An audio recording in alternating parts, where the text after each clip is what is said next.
Hey guys, Jagger Collector here, and today I'm going to be doing a review on the brand new Marvel Legends The Watcher Build-A-Figure Wave, or Disney Plus Wave 2, or What If Wave, Heist Nebula.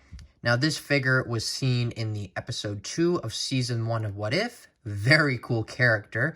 Cool, but basic figure. We'll get into that once we get into the review. I got her at Toys R Us Canada. I paid $34.99. And without further ado, let's get into Heist Nebula's review. So starting off with accessories, she is included with her gun, which, correct me if I'm wrong, I think is inaccurate because on the box, she has like a complete different looking gun. It actually looks like a Star-Lord gun. It looks like half of a Star-Lord gun. But this one, I don't know what they were trying to do here. Definitely isn't the same unless this is concept art and this was in the show. I don't really remember, but you can put it just simply in her holster. Let's get that to the side. She does come with a right-handed trigger finger, and this is one of those up and down articulation. She also does come with a fist for the left hand and a other trigger finger, which is the up and down movement, different from this side trigger finger for this hand. And then her last hand is just a open hand. That is all of her accessories. She is included with majority of the Watcher. She's included with the body, the bottom dress, the back part, like lots of the Watcher. She's included with the body, upper torso, and that little part behind his head. So technically, if you wanted a bit of a half-ass Watcher, what you could do is you could just get, Nebula, T'Challa, Star-Lord, and Captain Carter. And with T'Challa, you'd get the head, and with Captain Carter, you get the two arms. The only thing you'd be missing is the cape, and then the feet, which I find are fairly unnecessary on the Watcher, but that's for another time. This is about this figure. So, it's simple, it's basic, but that's what the design of the character was in the show. It's obviously similar to her design in past Guardians and Avengers movies, but obviously there's a huge difference here being the beautiful blonde hair. This is a kit bash of the Guardians Mantis Wave Nebula and the Endgame head sculpt. Doesn't really fit. I don't know where I put the other head, but you can see that there is some reuse, not a lot. So, okay, that is the same. And then, what else? The legs.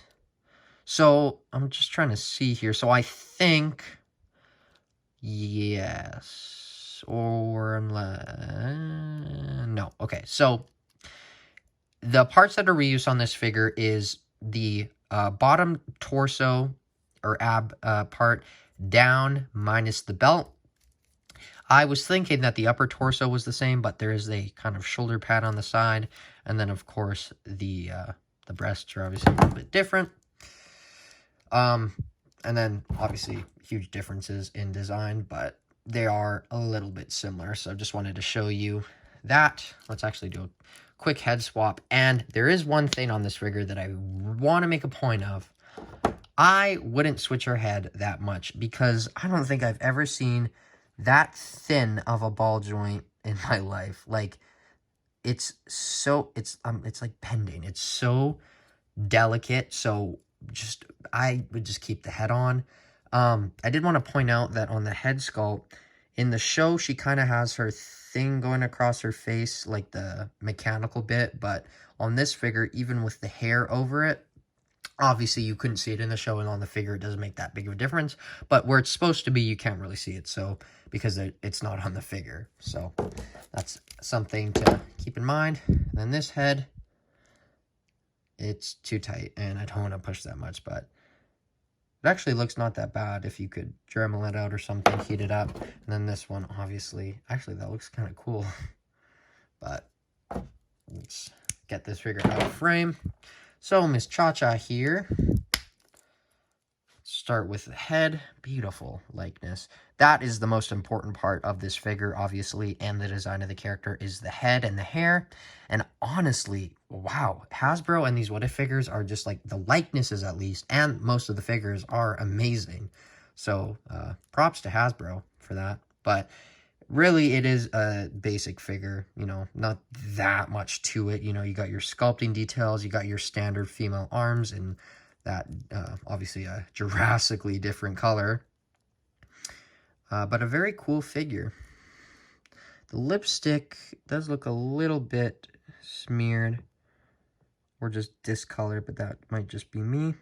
I was at Toys R Us and I did notice that there was 2 Nebulas, but the other one had like a bunch of glue where the hair would attach to the head. So just like just a bunch of it showing. So just keep that in mind when looking for your figures. Always, not just in her case, but always take a look if you're in store and have options. But basically, that's all I really have to say about this figure. And then the last thing I would like to go over is, of course, the beautiful Heist Nebulas Bio. And there's her art. So obviously, you can see the similarities. Oh, what a great, great episode and a beautiful character, if I may say so. Heist Nebula.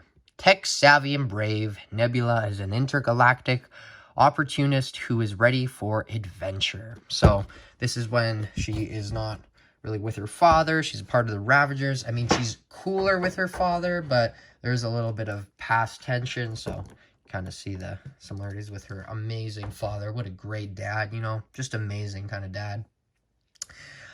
Role model for all the dads out there.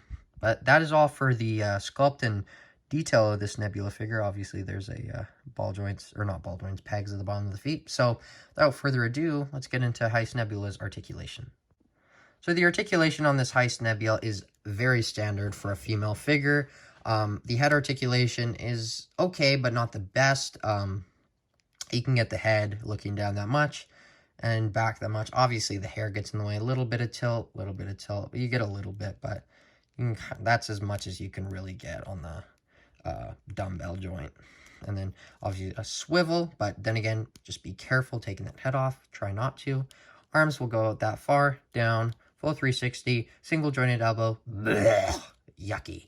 And then wrists on all hands go like that, and then full 360 on all hands, except, where'd it go? Right here. This hand, which is up and down like a gun. Wish that would have been for this side, but that's just me. Ab crunch goes down that far, back that much, and then side, and then it's on a ball joint. You can, of course, get that 360. Now, this isn't very obvious, and I kind of just figured it out with this figure. Didn't know that it was there on the old one, but there is a waist cut and waist swivel, which is something that gives a little bit more bonus points to this figure, I guess you could say. And then her legs will kick up that far, and then not a very good back. Very, very good. She can do the splits that much. Obviously, she has the skinny legs, so that will give her some more room for movement. Double jointed knees, and then, like I said, thigh swivel. And then the ankle pivot on this figure is very odd, but good.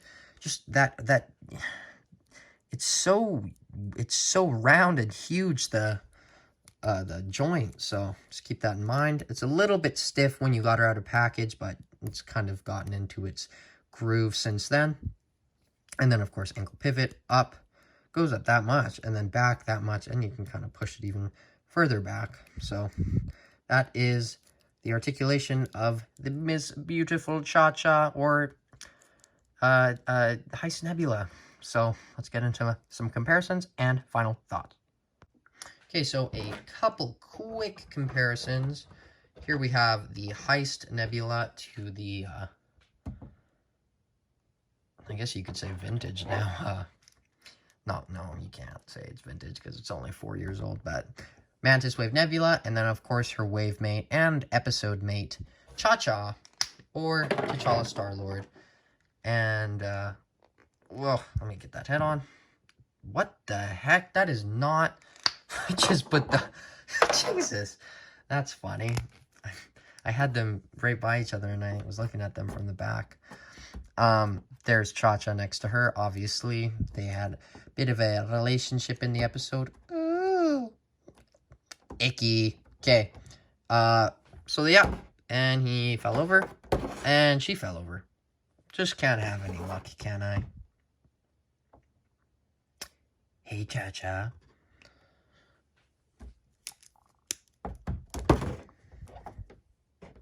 You didn't see that? And her amazing father. Just such a great dad, you know. Just such a great role model for all the dads out there. Really great guy. Just such a great guy. But that is the comparisons. Now on to my final thoughts. So, I think this figure was put into the wave to be a kind of a side character, and so they could reuse some parts to pay for the new figures, which there are certainly a lot of. So this isn't obviously my favorite. It's probably going to be one of my least favorites, if not my least favorite. Not because it's inherently a bad figure, just because it's simple. And, you know, if you want a Heist Nebula, I think this is perfect. It really gets the point across, minus the gun. So I think the Peter Parker is still my least favorite, but I think I give him a 5.5. I'm going to give her, I think I'm going to give her like a 6.9. Ooh, 69. That was a complete coincidence. But she is a good figure. It works, but, you know, compared to, obviously, like, Captain Carter and Zombie Cap, she really has nothing. And even T'Challa Star-Lord, he is definitely better. But you want a Heist Nebula, which I'm sure is... Actually, I'm not sure. Do you guys want this figure? Is it something that you are in search of? I really liked her character in the show, and I like having not just the main characters, but a couple side characters, so it's always good to get that kind of stuff. And we haven't had a Nebula in so long, so obviously isn't the Infinity Saga design, but something different, something new, which I won't complain about. So, I have been Jagger Collector. She has been Cha-Cha. Oh, no, she hasn't. She's been Heist Nebula. Whenever I look at her, I just think her name's Cha-Cha, but it's not. Yeah. Heist Nebula. Bye, guys.